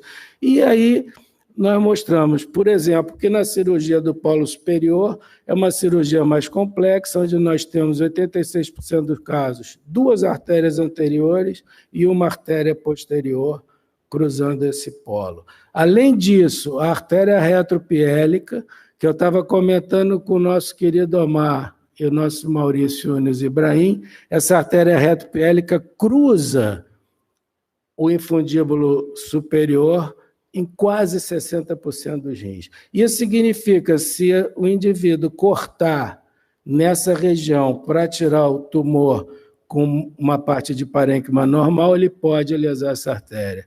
E lesando essa artéria, nós tínhamos feito uma quantificação que ela pode irrigar até 52% do rim. Em média, 1/3. Então, lesou a artéria retropiélica, perdeu 1/3 do rim. Isso é uma informação from bench to bedside imediata. Dr. Milfon, que faz muito cirurgia parcial, ele já sabe que quando a gente está no polo superior, a gente já fica mais atento, porque senão você vai fazer uma cirurgia renal que vai reconstruir o rim e vai manter o rim, mas se você lesar, além do tumor que você tira, mais 50%, não está valendo a pena.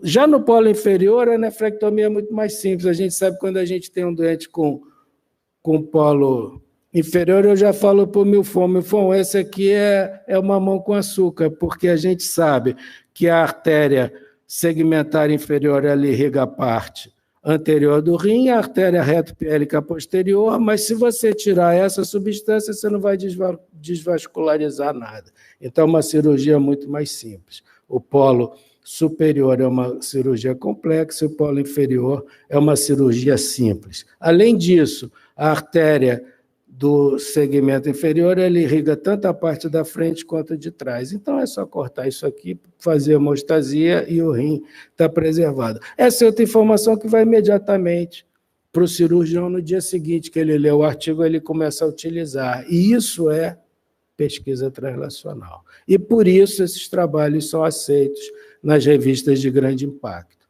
O que faz um trabalho ser aceito em revista de grande impacto, na nossa área, e em quase todas, é a originalidade. E depois, se é uma revista de urologia, é a aplicabilidade. Mostramos também que as veias renais são amplamente anastomosadas e que isso, então, não temos que nos preocupar apenas com a hemostasia, mas em 48% dos casos existe uma veia calibrosa cruzando o infundíbulo superior, que também tem que ser cuidado. Então, quando a gente tem uma nefrectomia do polo superior, a gente fica preocupado. Quando a gente tem uma nefrectomia do polo inferior, a gente fica tranquila. E assim a gente vai preservando o rim como nunca se viu. Eu acho que o Milfon pode dizer, mas hoje a gente faz mais de 50% das cirurgias de tumor de rim com preservação do órgão, o que é uma coisa espetacular. Esse artigo, Fernando, foi publicado no Journal e teve comentários editoriais excepcionais do Andrew Novick e do Frei Marshall, velhos conhecidos nossos, que os dois já estão mortos, mas eram os ícones da Nephron Sparing Surgery. Depois nós progredimos com isso, um outro trabalho do nosso de Jair, que fez mestrado lá conosco, nós fomos fazendo secção em vários pontos do rim, injetávamos a resina e cortávamos, e fomos vendo em que altura que isso lesava as artérias e que não se poderia reconstruir bem esse rim. E a gente viu que se cortar próximo ao hilo, 20% das artérias retopiélicas são lesadas, e isso é grave. Isso também foi publicado numa revista de grande impacto, Journal of Endourology. Aqui, o doutor Fernando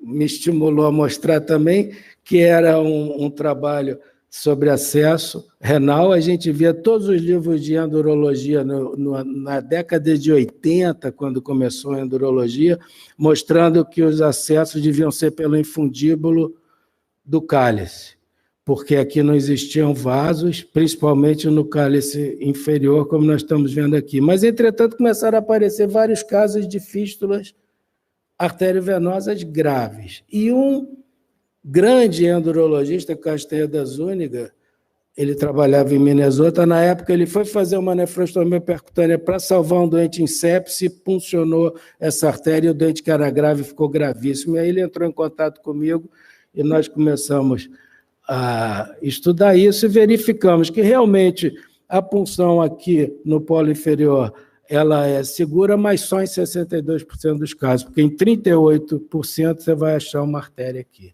Então, essa punção pelo infundíbulo foi banida. E, nessa época, todos os livros de endurologia mostravam para puncionar aí. E aí nós mostramos, então, que tinha que ser pelo fórnix do cálice, e isso passou a ser regra. Também essa artéria retopiélica, quando se punciona o polo superior pelo infundíbulo do cálice, ela pode ser lesada e a gente pode perder 1/3 ou até metade do rim. E aí, dessa situação em diante, nunca mais se puncionou pelo infundíbulo, sempre se puncionou pelo infundíbulo e só se funciona, então, pelo cálice, ou fórnix do cálice, que é a partezinha onde apoia a pirâmide. Então, isso é pesquisa translacional pura. O sujeito viu isso, passou a não funcionar mais.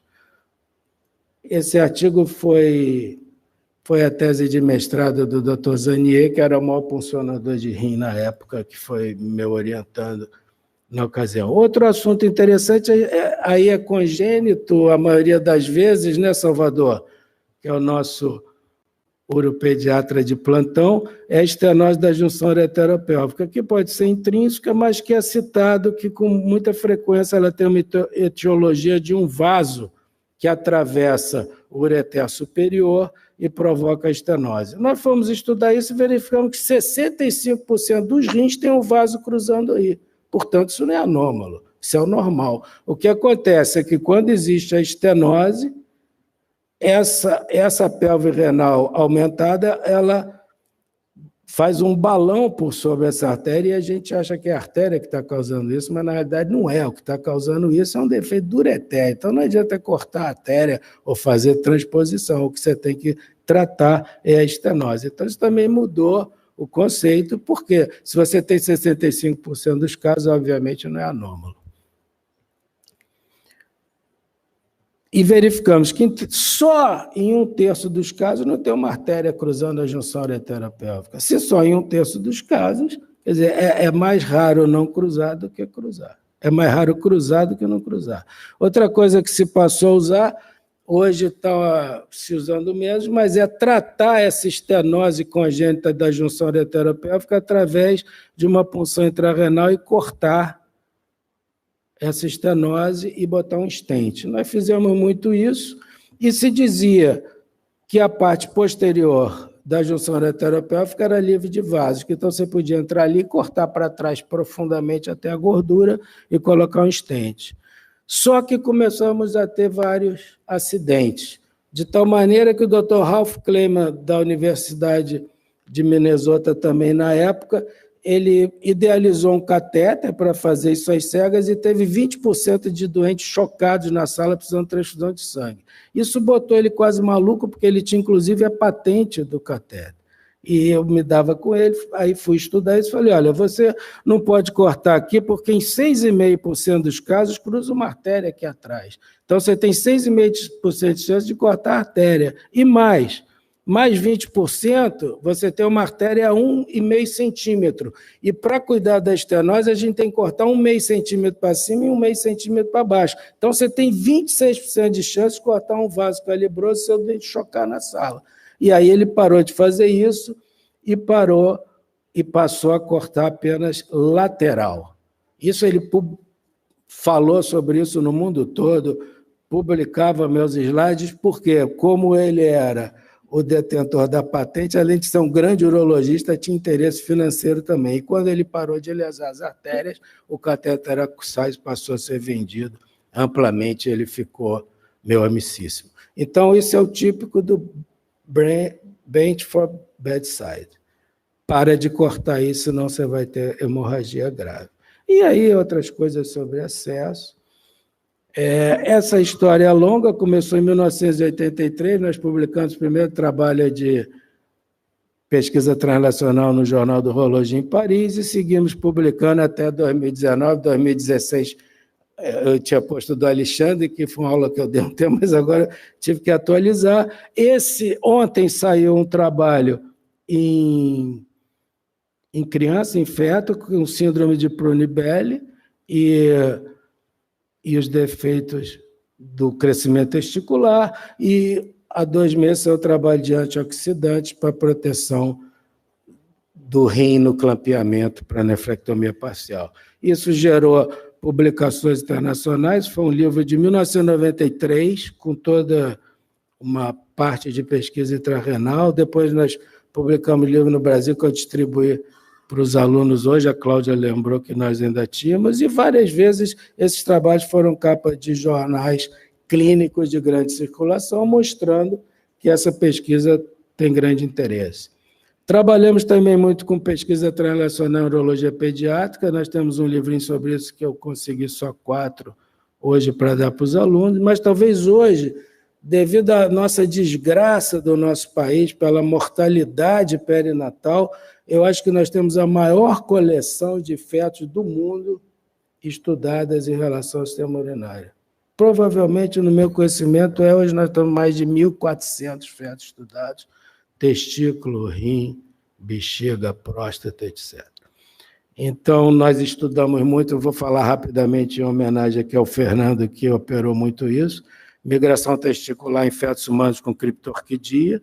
Já no passado, nós analisamos todas as posições do testículo em relação a vários parâmetros, mas o mais importante foi o peso, e o Sabra está presente ali, vai achar interessante, porque nós verificamos que os fetos que têm testículo no abdômen, eles pesam até 400 gramas. E hoje a gente sabe que quanto mais pesado o feto, mais viável quando ele nasce prematuro, até mais importante do que a idade gestacional. E é difícil calcular o peso fetal intraútero, mas é fácil ver o testículo intraútero. Quando o feto tem até 970 gramas, 53% do testículo está no abdômen. Mas quando o testículo está no escroto, 85% desses fetos têm 1 quilo. Então, quando a gente olha um testículo no escroto e precisa interromper uma gravidez, a gente sabe que a possibilidade desse feto sobreviver é enorme, porque um feto de 1 quilo sobrevive facilmente hoje. Então, é uma maneira indireta da gente indicar isso para os nossos obstetras. Fernando, aqui também, sua homenagem, nós mostramos e publicamos no Journal of Urology que 22% dos pacientes com criptorquidia têm anomalia de inserção da cauda do epidídimo.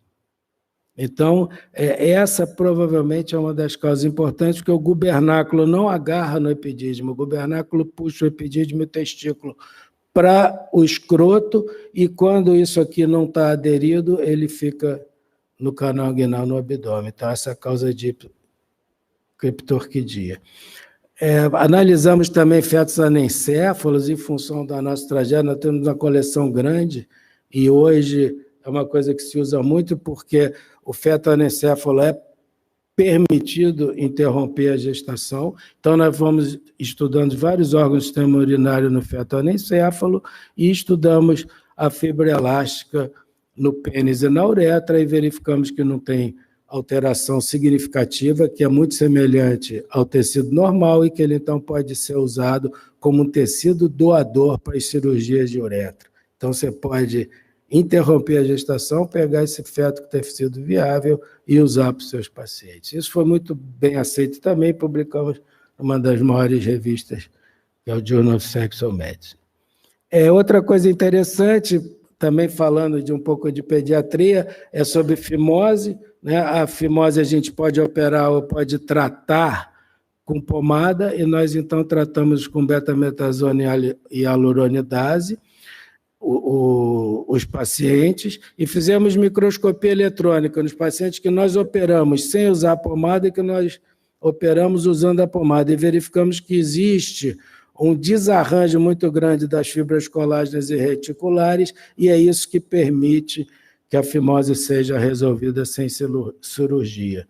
Esse trabalho foi publicado no periódico Urology, que o professor Salvador também falou. Esse foi um outro livro que nós publicamos sobre esses assuntos, que estão aí com alguns alunos. Eu passei já 1 minuto e meio, eu acho que eu vou parar por aqui. Eu ia falar mais um pouco sobre glicosaminoglicanas nas mulheres jovens, nas menopausadas e na cistite intersticial, mas acho que fica por uma outra ocasião. Cadê, Fernando Vaz? Muito obrigado por ter pedido para me incluir.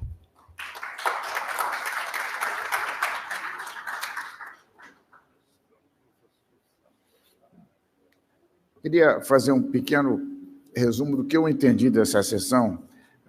Eu queria cumprimentar o doutor Alexandre, que eu conheci pouco, pelo grande interesse e pela colocação científica que ele deu a uma doença que a gente vê todo dia, rigorosamente todo dia, que é muito questionada pelo cliente, pela família, pelo doutor, que é sempre uma cirurgia, último recurso, mas é sempre uma cirurgia de grande risco. Se você lesar o pênis de um indivíduo, ele será um inimigo constante, vai falar mal de você a vida inteira, vai espalhar, então é sempre uma cirurgia de alto risco. O que ele mostrou aí, dá para entender a dificuldade de correção e a coragem de fazer esse tipo de operação, porque complicações dessas operações são terrivelmente mal aceitas por qualquer pessoa. E eu acho que você está num caminho extremamente científico, eu não tenho reparo a fazer, fiquei muito impressionado com a sua capacidade de idealizar nesse caminho. Doutor Salvador, quando eu comecei a vida, eu fazia urologia pediátrica como uma subespecialidade por quase 20 anos. Quando eu entrei na academia, eu cheguei a pensar se a memória deveria ser sobre câncer de próstata ou sobre hipospádia, porque eu recebia hipospádia não só nos servidores, como do meu pai, que fazia cirurgia pediátrica. E quando eu era residente nos Estados Unidos, você só corrigiria a hipospádia depois do 3º ano, porque era uma cirurgia que tinha que dar certo. A dificuldade da hipospádia é o seguinte: primeiro, se você não corrigir direito, você vai deixar um indivíduo com uma inferioridade que só ele que sabe que tem, mas que reflete na vida dele toda. Eu tenho certeza que esse indivíduo vai ao psiquiatra, vai ao psicólogo, encara a vida com dificuldade. Ele tem uma dificuldade que só ele sabe que tem. E o cirurgião que faz aquilo, a melhor chance de corrigir aquilo é na primeira operação. A segunda já é mais difícil, a terceira é mais difícil, e por isso que existem tantas técnicas, é porque não tem nenhuma que corrija 100% dos casos. O que o Salvador mostrou é uma evolução e ele esqueceu de falar, doutor Asop era indiano, né? Que veio um sujeito lá da Índia que modificou o conceito disso no mundo, mostrando que mesmo na Índia, no interior da Índia, com toda a dificuldade da Índia, isso é um problema colocado. Por que é difícil? Porque você faz uma operação reconstrutora, faz uma operação plástica, coloca um enxerto e depois urina em cima o dia inteiro. Ora, a primeira coisa que o cirurgião plástico quer é ferida seca e limpa. Bota urina o dia inteiro e vai ver que os enxertos têm dificuldade de pegar. Eu confesso que hoje eu não faço mais isso, eu não sei se eu tenho saudade do tempo que eu fazia pós-pardia, viu? Até hoje. Fiz muita, mas eu hoje não sei se eu tenho saudade daquele tempo. Dizem que você só é um chefe realizado quando você vê as suas crias crescerem. Dr. Milfon foi um dos primeiros residentes que eu tive nos servidores, um dos mais brilhantes residentes que nós tivemos, e hoje ele é um nome nacional, de modo que eu posso levar um pouco do orgulho de vê-lo conquistar as posições que ele conquistou, sabendo que eu participei da formação do tijolo inicial. O que ele mostrou ali é uma verdadeira catástrofe. Não há, em urologia, nada comparável a exemplo da moça que vai ter um filho, faz uma cesariana, ou da senhora jovem que vai fazer uma esterectomia e sai usando fralda. Eu não recebo os 28% que fecham sozinho, e eu tenho certeza que você também não recebe. Porque esse obstetra, o ginecologista, colocou a sonda, conversou com a família, ganhou tempo, disse, não, então a senhora vai ali no urologista, olha, corrija isso amanhã, porque ela está querendo brigar comigo, e você sabe que você só corrige, você só enxerta queimadura quando você pode enxertar, você só corrige fratura quando você consegue consertar, e você só fecha a fístula quando você pode fechar. Essa pressão leva a um insucesso. Vou corrigir logo porque a pressão é muito grande. E aí você corrige e não dá certo, a segunda é mais difícil, a terceira é mais difícil. Então você tem que administrar aquilo como ele mostrou e fazer na hora precisa. E eu tenho uma visão pessoal disso. A correção da fístula tem que ser feita da maneira que ela foi feita.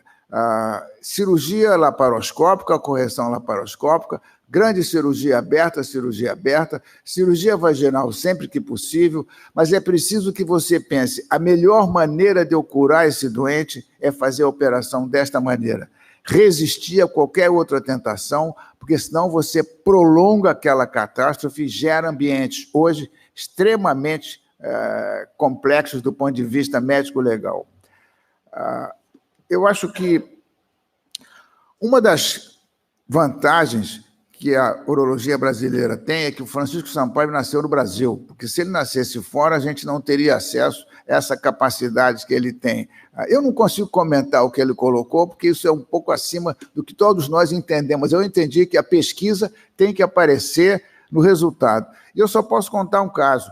Quando esse negócio começou, a punção e a cirurgia percutânea, eu fui me inscrever com dificuldade, paguei uma fortuna, na época acho que era $800, para fazer um curso de cirurgia percutânea num congresso americano.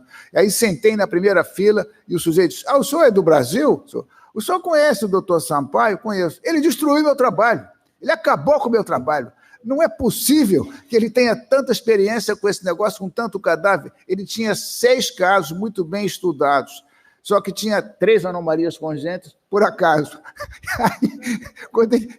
O trabalho dele foi publicado no mês do congresso, e o camarada, durante todo o curso, olhava para mim, eu sei meu inimigo, eu vou acabar com esse cara. Eu nunca fui tão citado num curso.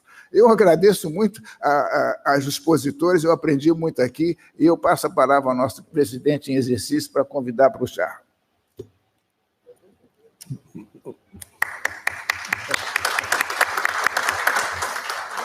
Nós ainda temos alguns minutos. Eu abro a palavra à bancada acadêmica, acadêmico Gerson Magalhães.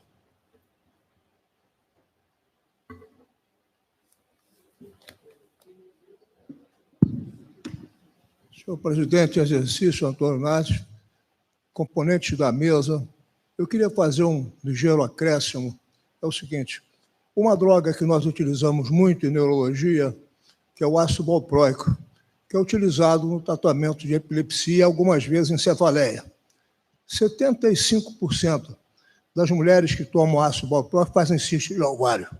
E ela é a droga mais teratogênica entre as drogas epiléticas e deve ser evitada na mulher grávida. Ela produz malformações cardíacas, produz espina bífida e mielomeningocele e hipospádia. Era essa a comunicação que eu queria fazer.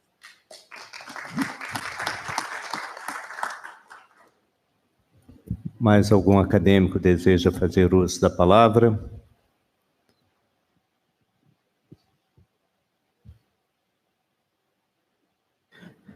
Bom, então eu quero também parabenizar os organizadores, os acadêmicos Fernando Vaz e Francisco Sampaio, pela excelente tarde de hoje.